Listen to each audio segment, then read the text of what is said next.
Today's club that we're going to learn about is Shakhtar Donetsk. This club's from Ukraine. They were founded in 1936, which means they were founded and started play when the country was a member of the Soviet Union. They started play out of the Voluntary Sports Society, which was an organization that just gave physical education and sporting opportunities within the Soviet Union. It's pretty similar to sporting societies that have developed soccer teams throughout the world. If you see a club with Dynamo in the name, or Maccabi, or Hapoel, that's the same nature as what we have here in essence. Shakhtar is a name that comes down because this society is specifically for miners, seeing as the Donbass region, where this club is founded from, is one of the most important coal regions in the entire world. What you see above me here is their 2010-2011 home kit. Those orange and black vertical stripes are an iconic look for them worldwide. There's a lot you can learn about the club from the iconography you'll see on the kit. So right in the back of the neck, you have this crossed hammer and pickaxe here.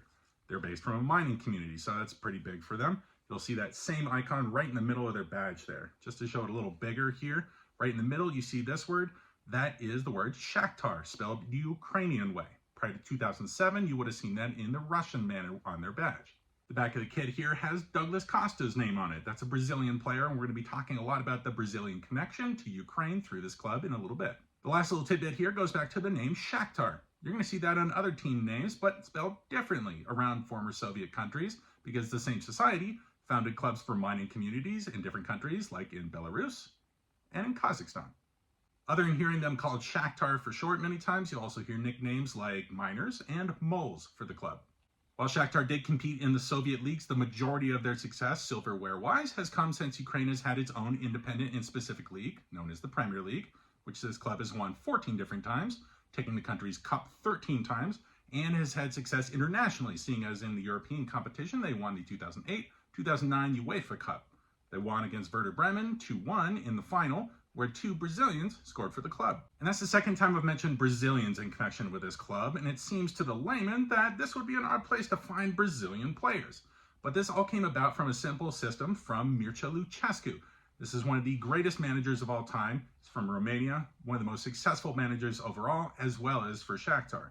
Between 2004 and 2016, a simple system of having incredible Ukrainian defenders and Brazilian attacking talent brought this club a ton of success, as well as Brazil into the European game, with many of the biggest names from that era from Brazil moving to this club before moving out to other clubs within the European theater. Back in the day, Shakhtar was picking up players like Luis Adriano, one of the goal scorers in their UEFA Cup final victory, Douglas Costa, the name on the back of this jersey, you might have recently seen playing for Galaxy in Los Angeles, as well as Bernard, Fred, William, and Manchester City's Fernandinho came through Shakhtar first. The second matter to talk about is that Shakhtar is a nomadic club. For the last 10 years, they have not played in their home city due to the war in the Donbass, followed by the Ukraine-Russia war at the moment. They've played in different cities further across the Ukraine, such as Lviv, as well as Kharkiv and Kyiv. The club and the country's most important rivalry is with Dynamo Kyiv from the capital of Ukraine. Their rivalry has been the most important one during the Ukrainian era of football play. Prior to that, in the Soviet era, Dynamo had a more important rivalry with Spartak Moscow from what is now Russia. Let's talk some important players from their past that you need to know. The first is always going to be Vitaly Starokhin. He was a player in the 1970s, scored over 100 goals for the club from the striker position. And a little quick rundown on Ukrainian football overall. In my opinion, there's 5 names you need to know. His is one of them, Oleg Blokind is another, Andrea Shevchenko, Andrea Piatov, as well as Igor Belanov. The second name for Shakhtar is their more modern legend, which would be Dario Srna. He's a right back for the club and a great steward for Shakhtar, seeing as he played for 15 seasons, and now in retirement is their director of football.